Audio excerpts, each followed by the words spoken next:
And the next panel is therefore very well timed to pick up on these themes, because we have Ben Twynham, who is the head of the Travel, Leisure and Hospitality Practice of the United Kingdom for Heidrick & Struggles, who will be interviewing a group of our industry's leaders and exploring these themes and more.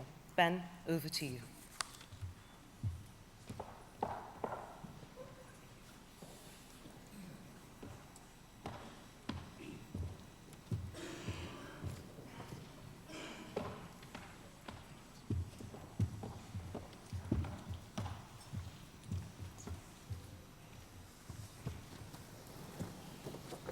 Good morning. Heidrick & Struggles is proud to be a member of the BHA, and we're delighted to have been asked once again to host the Leaders Panel at the summit. This is, as we've heard this morning, a challenging time for the sector, and talking to leaders, three of whom on the panel this morning, they're talking about headwinds facing their businesses, they're talking about headwinds facing the market, challenges for consumer confidence, Brexit, and unfortunately, given the horrendous events in London and Manchester, increasing concerns around security. The sector, though, is remarkably resilient, and I'm very pleased to be able to introduce three chief executives to talk this morning on a number of topics. I'm joined by Duncan Garrood, Chief Executive of Punch Taverns, which has 3,500 leased and tenanted pubs across the UK. In December, the business accepted a takeover offer from Patron Capital and Heineken. Duncan joined Punch from Alshire, where he was president of the food division, and prior to Alshire, he was group commercial director of BHA and had started his career in consumer products with various international roles with Unilever and SC Johnson. Also joined by Peter Gowers is the chief executive of Travelodge, the UK's largest independent hotelier, with a portfolio of over 500 hotels across the UK, Ireland and Spain. The business is transforming under the strapline, that's Travelogical. He joined the business from SafeStore, where he was the CEO, having joined that business from IHG, where he spent time as chief executive of Asia Pacific, and also time as group chief marketing officer, where he led the rebranding of Intercontinental and the Holiday Inn brands. And finally, Toby Smith, who is the chief executive of Novus Leisure, which operates an unrivaled late-night property portfolio of iconic sites across London. He joined the business from Stonegate, private equity-backed pub group, where he was chief executive, and earlier career with Laurel, Spirit, and Scottish and Newcastle. Thank you, three of you, for giving up some time to participate in the panel this morning. Given the timing of this year's summit 2 days before the general election, it would be remiss not to start with questions on that and also on one of the key topics of the election campaign, Brexit. All of you are running major businesses within the UK hospitality sector with a variety of employees. So, Peter, if I may start with you, what are your thoughts today ahead of the election? Well, I think as Steve and Ed said, it's shaping up to be an unusual election, to say the least. And I think regardless of who wins, what we need in this room for this industry is a government that is confident and realistic. And I think that's what we need to be as an industry too. So I'm looking for a government that will sort of stop tuning up and actually start playing the music. Because we've had a long discussion now, and I think the election is becoming more and more now about two things that are fundamental to hospitality: national security and the outcome of the Brexit negotiations. National security is critical for us, and we have to get a government that can pull those policies together, because people go where they feel safe, investors put money in where they feel safe, and I think that is such a high-order topic now that it almost transcends everything else, and I think that's thing one. And I think the outcome of the Brexit negotiation, which has been strangely subordinated in the campaign, below other things, for us in this industry, that's everything. Most of our businesses grow in line with the economy. We employ large numbers of people from across the European Union and outside it too. I think confidence in projecting what we're going to do going forward and realism, and I think for all of us now, it's about standing up. We need to stand up as an industry. I think what Ed said is right. We need to be confident that this industry can play a big role in both of those issues. A big role in ensuring that people feel safe and reassured, a big role in ensuring that we can grow in a post-Brexit Britain. And I think those are the two things I'm sort of looking forward to seeing if we can get on with after the election. And Toby, given your business is in central London, where are your thoughts today, either security or impact of Brexit? Beginning with security, I just want to echo really the comments I made earlier about particularly Saturday for us in London. We have 24 businesses that are open until 3 o'clock in the morning on Saturday, so at 10 past 10, I guess we were in full flow. We only have one business close to London Bridge, which actually became an evacuation place. And we also want to say thank you. We're actually holding a wedding at the time. So the couple who were getting married actually then had 200 extra guests for an hour as everybody was held until they were allowed to go, which, you know, is a big old thing. But the way that the industry and the security forces reacted, I think, was a real clear message, and we would echo the words that said earlier. From that, we're operating at the highest security level that we have ever put together in terms of both at the site level and also from a crisis management point of view. We had our crisis management tested on Saturday evening. Thankfully, the system worked in terms of the chain of command. In addition to that, we'll be running extra tests, if you like, over the coming days and weeks, just to make sure that we're absolutely up to speed.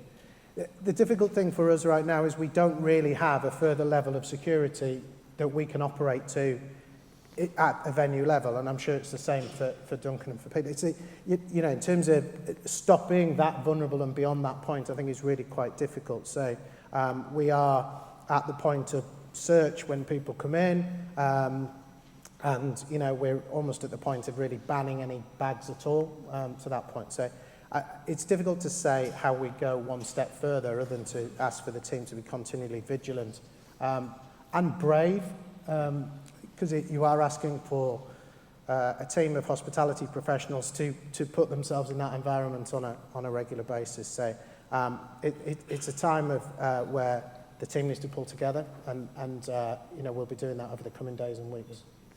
And just to reiterate advice of BHA to any operators in the room, alongside staying up to date with advice from police and the National Counter-Terrorism Security Office, connecting in with the tourism industry emergency response tier is very important.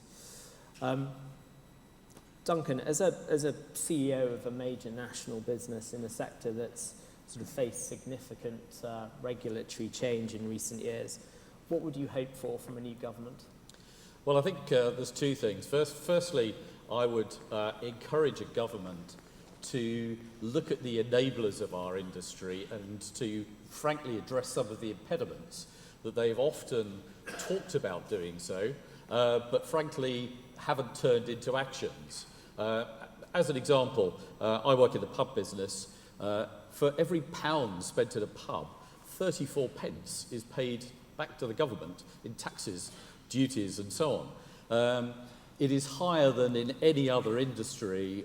Beer duty, for example, is higher in the UK than it is anywhere in Europe. And this is not something imposed by the EU. So I think we yet take too much money out of hospitality.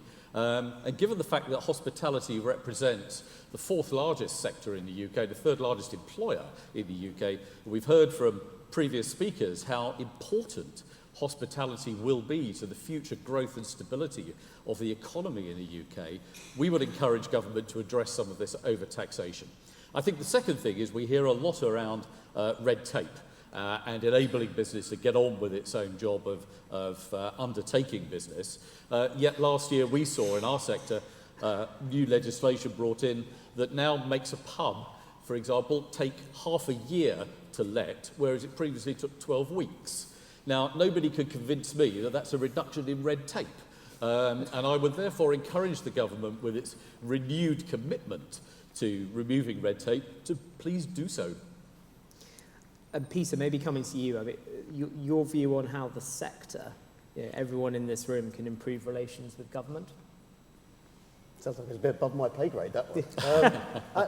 I think the danger for us is that we're a big employer, aren't we? The people in this room represent thousands and thousands of team members. I think at Travelodge we have about 10,000. I mean, on the panel alone, we have many thousands of people.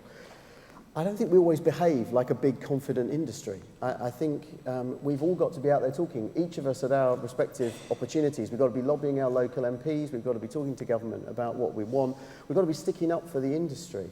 I think Britain is still somehow trapped in a sort of Downton Abbey view of service. It's almost like we still think we're in the 30s, that everybody who works in the service industry is in some way inferior to someone who works in manufacturing industry. I think that's rubbish. I think Britain is a service economy these days. I think we can do more in government by promoting it. And I think we should probably take a lesson from what Ed told us, which is we've got to shape part of that growth agenda. And I think that's what we're trying to do. So at Travelodge, we've always been about trying to promote what these days I guess is called social mobility, taking people in with limited skills, giving them training, developing them to become managers, doubling their income in some cases along that journey, taking them from being net recipients of the benefit system to paying in. We're about creating jobs all over the country, all of us. That's what you all do. So I think that's what we need to do to engage government. But we do have to stand up. I think we're too timid sometimes. We need to speak out more. I think more and more of us now talking about what we need post-Brexit, talking about what we can do. But that's not just big businesses. I think the point that Steve and Ed made, that big businesses sometimes turn people off, I think that's true. I think we need to hear more from entrepreneurs in the room who have small hotels, small pubs, as well as people like us, who can then, I think, play a different tune and talk about how you're creating jobs in your local communities. I think that's the big thing for me, is governments take two things seriously, tax receipts and jobs. We've got to talk about the fact that we generate an awful lot of both of them. And on this sort of theme of the importance and power of the sector, I mean, Duncan, you've had experience in working in a number of international markets, Asia, Middle East.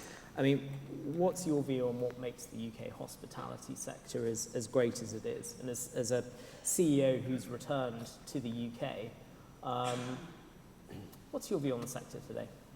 Well, I work in an industry that's been around for 500 years, and we talk about a lot of difficult headwinds at the moment, but the reality is this industry has been an integral part of British life for generation after generation and will continue to do so.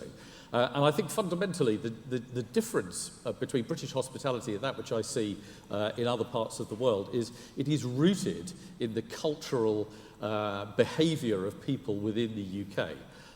We've seen now increasing amounts of attention of consumers to wanting to eat out and drink out and to travel. What we see in places like Asia and the Middle East is somewhat transient, I would say. It's a lot of it focused on innovation. People like to try the latest thing. Businesses invest heavily, get a great deal of success, but sustaining that success is a challenge. In the UK, consistency and delivering hospitality in a way that, frankly, only British institutions do, a personalisation, steeped in the community, I think is so fundamental to Britishness that I, certainly over the long term, have a very positive feeling about the industry sector. And Toby, I mean, what keeps you as enthused today about the sector as when you joined it? The pace of change is probably, I mean, I remember I started work about the same time that Ed left Harvard. I didn't leave Harvard, but, started work about the same time. And it was very difficult to get a job then, and the industry offered me a platform to be able to start work, which was actually counting bottles for a brewery, which was a great platform, because dealing with draymen every day is character forming, I think, as a way forward. And that just gave a platform. At that time, for the first 5 or 6 years I worked, I don't think very much changed. So this is in the 90s. So pubs were pubs, restaurants were fairly few and far between. There wasn't a lot of innovation, there wasn't a lot of challenge. So pub companies grew bigger and didn't really have to do a lot to survive. You sort of had the beer and you had pubs. The beer orders changed that, made it very different for the big pub codes. So if I look at that first 5 years, but then even if I looked at the last 5 months of my life in hospitality, so much has changed. And that's hugely exciting. And I remember if you go back to those pubs in the 90s, we used to run successful pubs that used to sell 1 beer, 1 lager, and occasionally a cider, a bottle of Guinness, and that would be it. And, if we reflect on our business now, we currently stock 23 gins, for example. And those 23 gins have come around in about 2 years. We also have 7 tonics. that have come around in about 9 months. I wish I'd seen Fever Tree coming. So, from that point of view, it's hugely exciting, and trying to keep pace with it and trying to continue to innovate and challenge your business to be better and to be faster. I make mistakes, but it's okay, but to be better and faster, and that the pace of delivery and the customer experience you need to do is, the bar is so much higher, and that's a real buzz for me. I think that's exactly right. I mean, I work in the hotel industry, and I used to have a colleague called Richard Hartman who said that the most famous innovation in hotels was when people decided to fold the lavatory paper to a point in the toilets. And for a long time, even hotels was thought of as perhaps not as innovative as other sectors. But I think I completely see what Toby was saying. In the last 5-10 years, huge changes have come about. I mean, when my predecessor Grant Hearn started to build Travelodge up from a handful of hotels, this enormous business that I'm now privileged to run, that changed the industry fundamentally. And now, a few weeks ago, we've launched this thing called premium economy rooms, the super rooms. So, and that's because things have become mass demographic. So we're having to subdivide all the time. We might not have 23 gins, but at least we've got a few types of pillows now. And I think those are the kinds of things that we're seeing, where as hospitality becomes a much bigger sector, we're all having to sort of pick off the different customer segments that much more with all that different choice. And I think that's keeping us all on our toes. And that probably is one of the big things in industries that have been around for, as you say, for 500 years. I'd like to claim that the hospitality industry, of course, the hotels business has been around since there was no more room at the inn. So I think we've been around for even longer than that. But I think those changes are what's driving it. It's keeping all of us having to change all the time, because suddenly, as all these products become not, can I say this? They're not for the few anymore. They're for the many now. So I think when we've got that, we've got that sort of world, and that means we all have to be so much better at dealing with the fact that through the doors every day to the same place come people who are as different from one another. In the old days, they'd have gone to different places. Now they're all in the same place. It makes it much harder for all of us, but that's what keeps it interesting. And Duncan, I mean, for you, how do you ensure that you've kept Punch, or in your previous life, Alshire? How do you ensure you keep those businesses changing, disrupting, innovating? Well, we always talk about it's about the people, but the reality is hospitality really is all about the people. And I think, Peter made a very good point about the young individual entrepreneurs coming into our industry. And I think those of us running big businesses also have a responsibility to nurture that talent, to help those businesses thrive, and to help take some of the ideas that come through from individual entrepreneurs and frankly build them up into quality mass offerings. I think particularly in the digital area, we still have a long way to go.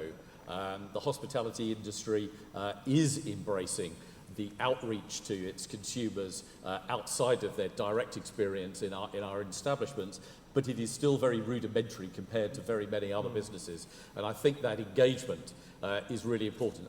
Previously to this business, I ran Starbucks, who really put themselves in a position where they want to be having a conversation with their consumers every single day of the year, whether they're buying a coffee or not. And I learned a lot from that about how you create that complete connection with consumers and keep it live all of the time. So I think there's an awful lot that we still have yet to do. And Toby, I mean, in the very competitive market that you operate in central London, how do you ensure that you attract and retain consumers to your business? I think the biggest change, we're moving to almost a complete digital platform. Our customers react to that. I think we've trying to mature the way that we talk to customers digitally, and to the Starbucks point where you actually have to be part of the consumer's conversation.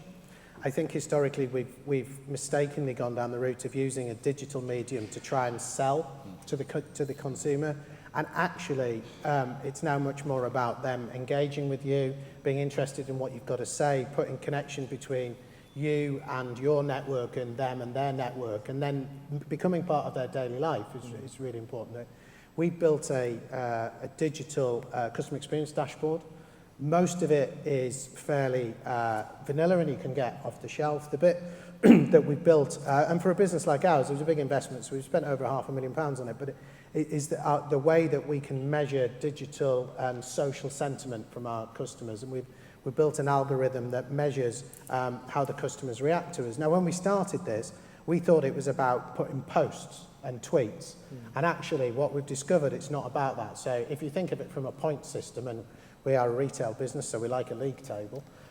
So if you think from how our most successful businesses handle this, they almost never, we've changed the measurement system. So where if you post something, you don't get anything. If people like what you say or they retweet it, you actually pick up points for that. So it's changing that conversation. And that creating that digital community that follows you is absolutely critical to attracting the customer in the first place.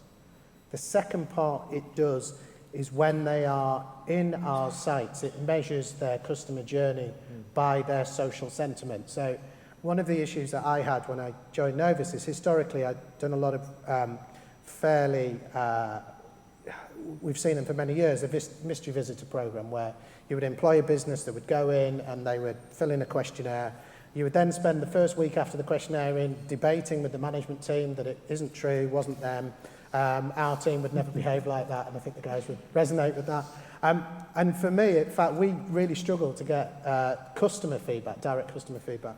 And we suddenly realised by the nature of the business that we're in, our customers were giving us feedback indirectly through their social network.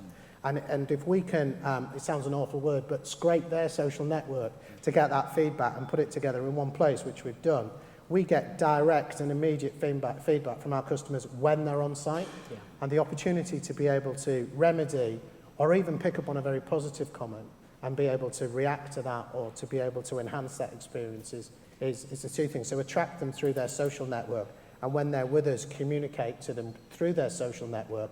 There's no pieces of paper changed hands. There's no email being sent that somebody fails to open. This is a very different world for us now. And we're learning really, really fast. And having bright people around you who know this world inside out is challenging, but also exciting. So that's on interaction with consumers, but slightly flipping the question around consumer confidence. I mean, Peter, where's your sense on consumer confidence today?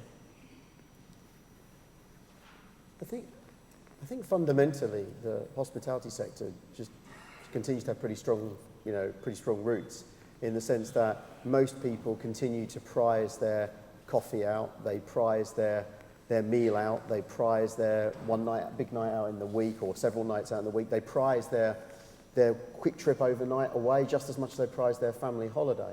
So I think we're fortunate in this industry to be in an industry where people really want this product. All the things that we sell are probably the wave of change of the last 25 years as people moved away from acquiring stuff to wanting experiences. That's what we all do. So I think fundamentally we're in a good position, and we've made it more accessible to do all of these things to more people every year by bringing the prices down and improving the value of what we give. So that's good.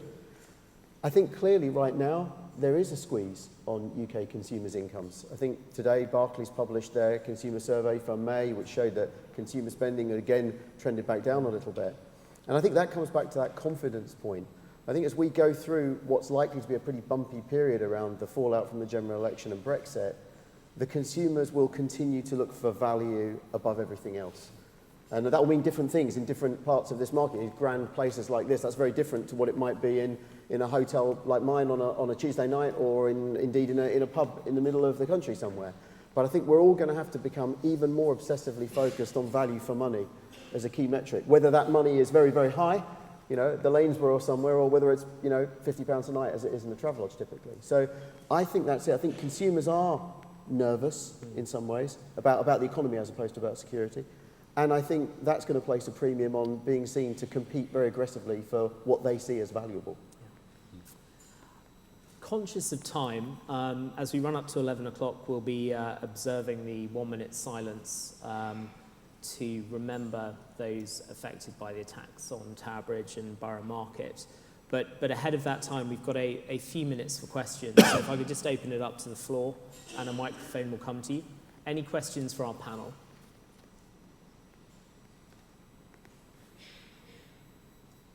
If there are no questions, I can't see any questions unless I'm missing any. Just to come back on the confidence piece and consumer confidence, I might go to you, Toby, just given your slightly different perspective from a central London venues. How confident are your consumers? I think it's taken a hit. I think it's definitely taken a hit over the last, certainly the first half of this year. But to echo the point already made about value measured in very different ways. So there's a bit of a glib remark about 23 gins. We don't really sell 23 gins, but the consumer actually is looking for that, almost that recognition that if we know about gin, then we've got a proper range. So value can come in the way in terms of pounds and pence, but also I think as confidence drops, there will be some sacred things that people continue to do. And those are nights out, weekends away, cinema trips to the pub, relaxing with friends. And as part of that, because they become more under pressure, the experience that's delivered and also the offer that's available becomes more and more critical, because those visits may become fewer and far between. So we have to work really hard to make sure that people are looked after the best way they can when they're there. And also the knowledge that the consumer has now about what we do, the change in that has been remarkable. So, I don't stock 23 gins because I want to. It's actually really bad buying policy to have 23 gins. We stock it because there is a demand for an explosion in the gin market. So the consumer knowledge around gin, for example, their knowledge around food, their knowledge around wine has just exploded, whether that's internet-based or whether people are more travelled or whatever. So they use that as a key driver of value as well. And part of their evening, day out, afternoon, or whatever, can be very much distinguished by them premiumising their visit at the same time. So it's really important to them they can still do it, and it has to deliver a really premium and memorable experience for them. Yeah, I'd agree with that wholeheartedly. I think there's another element to it as well. In our industry, at times like this where people are concerned and they are taking that fewer opportunities to go out, the sense of community and coming together, I think, is incredibly important. And one of the things that gives me great heart in the pub industry is how important the sense of community is. And the essence of British hospitality, I think, is where all of those people who use a hospitality outlet are known to the people running it, and it has a feel of community and belonging and the place to be that brings people together. And I completely agree with Toby. During those times, we have to deliver an outstanding and consistent experience to those consumers, but we must still remain steeped in our community and very close to consumers in the places in which they live and want to come together. And the confidence of consumers and the interaction of consumers, do you see a difference across the country? Or is there a similar view dependent on whatever part of the country you're in? I think I see it fairly similarly, actually. I came through London Bridge a couple of times just after the terrible incidents. And what you see there is a stoicism. You see there a determination amongst people that they are not going to have their lives disrupted. And there's a sense of that stalwart view, I think, I've noticed throughout the country. Even though the further one gets away from the locus of these incidents, the less people feel it individually. But nonetheless, I think the importance of community is heightened for everybody at a time like this. And frankly, the hospitality industry is the natural home for those communities to come together. So I think it's the time for us to show leadership. I think that's right, and I think it comes back to where we started, I think, for me. It's about confidence and realism. More than ever, I think all the people who work with us, all our customers, people we serve, they look for confident leaders, people who can tell it how it is and get on with sorting it out. I think that's what we're going to have to be doing with the government over the next few years. On Sunday morning, both in Manchester and here, we've been affected directly by the recent terrorist incidents. The most important thing most people wanted was they wanted to hear from people. They want a vacuum filled. They want to know, what are we doing about things? What are we doing to keep them safe? What are we doing to look after our customers? What should they do? I think that's probably the single biggest thing that we'll be called upon to do with people, is talk to people, reassure them where we can, give them proper information about what to do. And whether that information is about security and safety, which is the primary concern for all of us, or it's about where they look for value in an uncertain economic world, that's the task in front of everybody in this room, including all of us tonight, I think, or today rather. And I think that's the big thing. And as we think about what's happened in the last week or so, we will move on to those things. We will move on to the next wave. But for people who've been affected directly, their grief will live on for always. And that's what I think for us, it's to remember that, but to show confidence and reality as we move forward.